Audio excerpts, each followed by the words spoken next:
Assalamualaikum warahmatullahi wabarakatuh.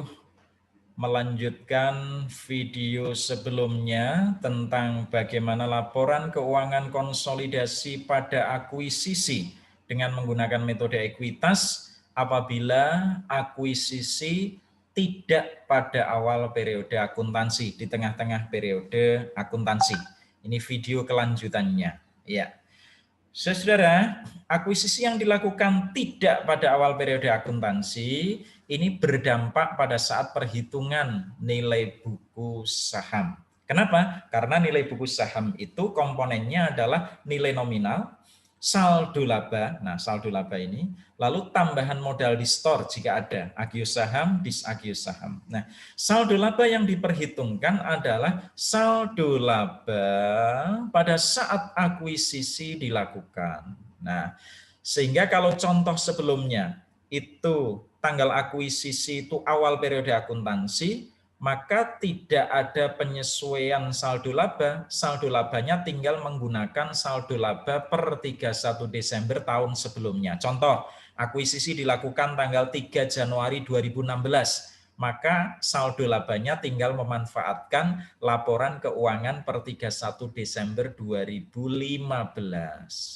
Tapi kalau akuisisi dilakukan tanggal 3 Mei, 6 Juni, dan seterusnya, maka perlu ada penilaian saldo laba sampai dengan saat akuisisi dilakukan. Nah, saudara, realnya besok, maka pada saat akuisisi dilakukan harus disusun laporan keuangan sehingga ketemu laba, lalu ketemu saldo laba. Jadi ketemu laba atau rugi, lalu ketemu saldo laba per tanggal akuisisi.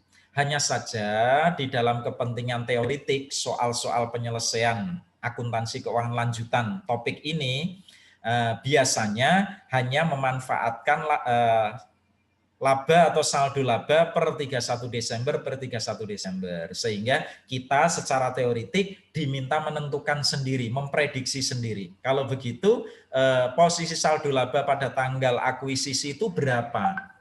Sekali lagi ini hanya untuk kepentingan teoritik saja. Karena besok kalau real bekerja di lapangan, di perusahaan, maka pada saat tanggal akuisisi itu dilakukan perhitungan laba dan rugi sehingga saldo labanya disesuaikan. Ya, nanti saya jelaskan lagi kalau kalimat saya ini sulit untuk dipahami. Ya, baik. Ini posisi ini tanggal akuisisi. Ya, lalu setelah beroperasi selama satu periode akuntansi, nanti laporan keuangan konsolidasi tanggal 31 Desember itu bagaimana? Nah, pada tanggal akuisisi ini, ingat saldo labanya kita harus melakukan perhitungan karena secara teoritik data atau informasi yang tersedia itu belum ada di sini di tanggal akuisisi. Adanya hanya di tanggal 31 Desember periode sebelumnya. Sehingga kita harus melakukan prediksi laba atau rugi di periode ini. Sekali lagi ini hanya teoritik.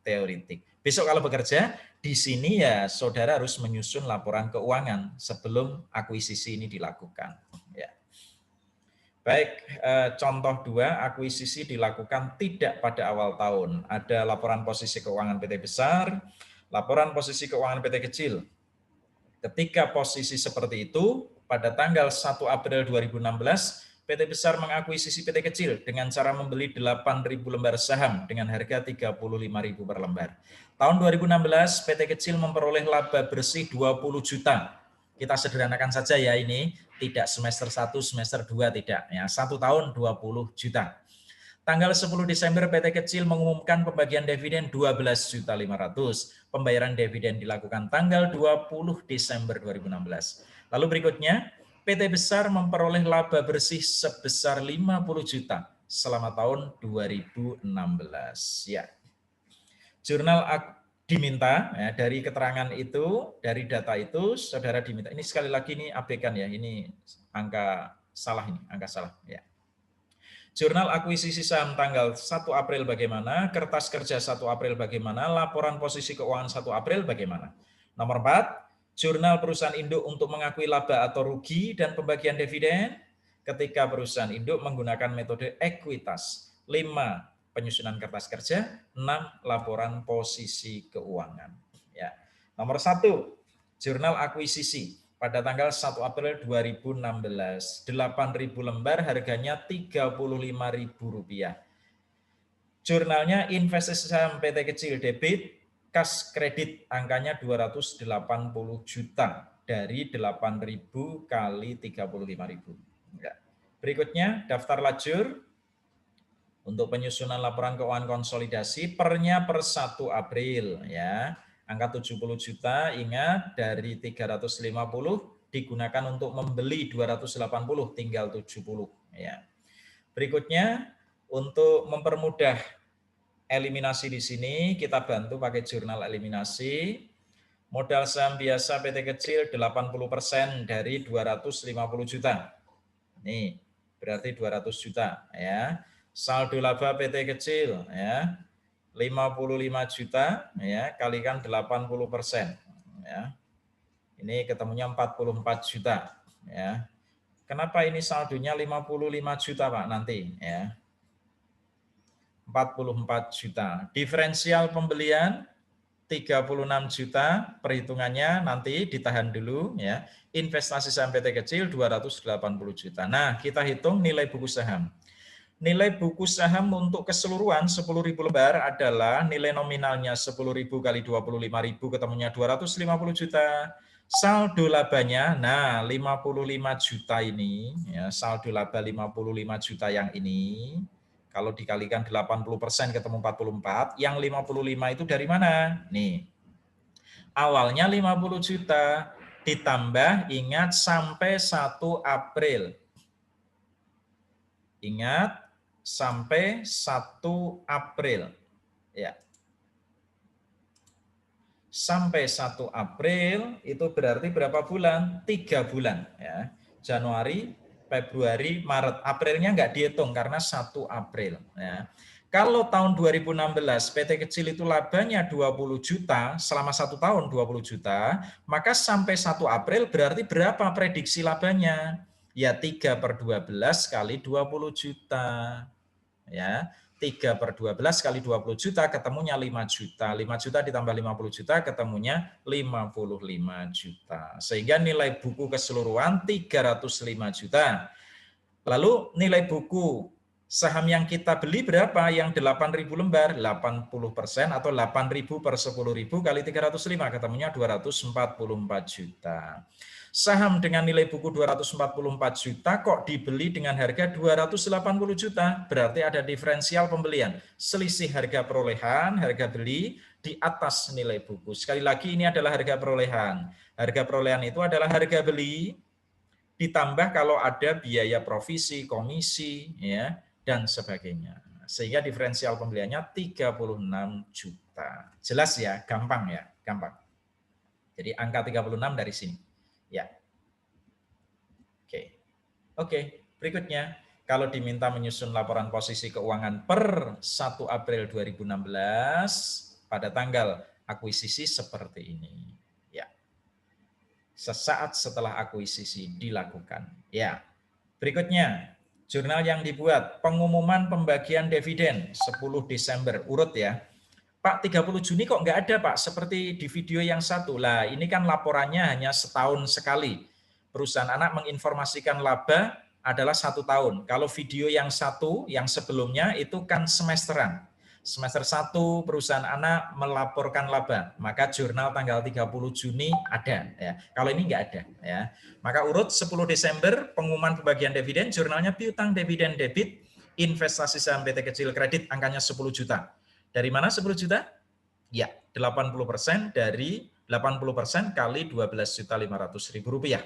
Pada tanggal 20 Desember saat pembayaran dividen oleh perusahaan anak, maka PT Induk menerima dividen. Jurnalnya kas debit, piutang dividen kredit.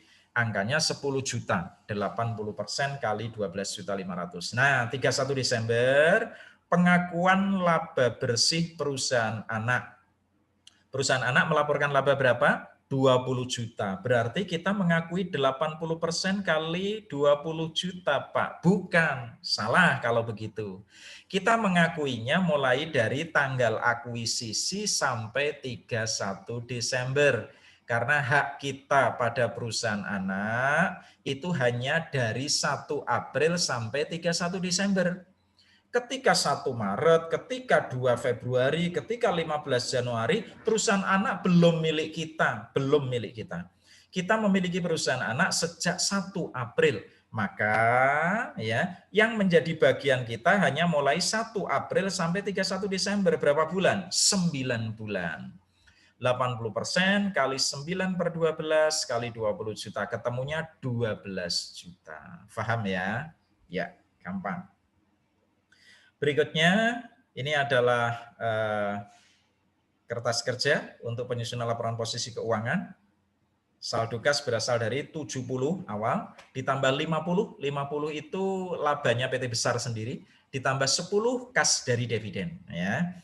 62.500 itu dari 50 kasnya PT kecil, ditambah 20 labanya dia, kurangi 12.500 karena membayar dividen berkurang. Ini investasi saham PT kecil. Awalnya berapa? 280. Ditambah berapa? 12. 12 dari mana? Bagian laba atas PT kecil. Labanya berapa tadi? 20 juta. Ya, 20 juta dikalikan 80%, Pak. Tidak langsung begitu. 20 juta kalikan 9 per 12 dulu, baru kalikan 80%, ketemunya 12 ya. Lalu dikurangi dividen ya, dividen 10 juta. Berikutnya ini saldo laba PT Besar 100 ditambah 50 ditambah 12, betul ya? Tambah 50 tambah 12. 12 itu bagian labanya PT kecil. 50 itu labanya PT Besar, 12 juta adalah bagian labanya PT kecil. Lalu berikutnya ini enggak tepat-tepat amat ini posisinya ya. Ini maksudnya di sini nih. Lincipnya enggak tepat, enggak apa-apa. Ya, 57.500 itu dari 50 juta saldo laba awal ditambah 20 laba dikurangi dividen. Ya, itu. Yang terakhir, eliminasinya ya. Kalau masih bingung ya dihitung itu. Modal sahamnya kita debit, saldo laba PT kecil kita debit, investasi saham kita kredit, selisihnya diferensial pembelian. Dari mana angka 36? Silakan diamati itu ya. Angka 36 dari sini ya. Jadi ini ya, 80% dari 307 ketemu 246 ya.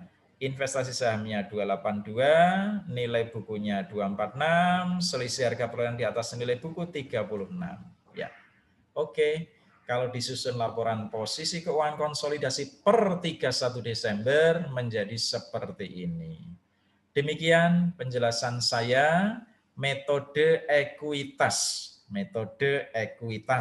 ya. Semoga video ini bermanfaat. Semoga Allah memberikan kemudahan, kefahaman dalam mempelajari materi ini. Amin. Allahumma amin.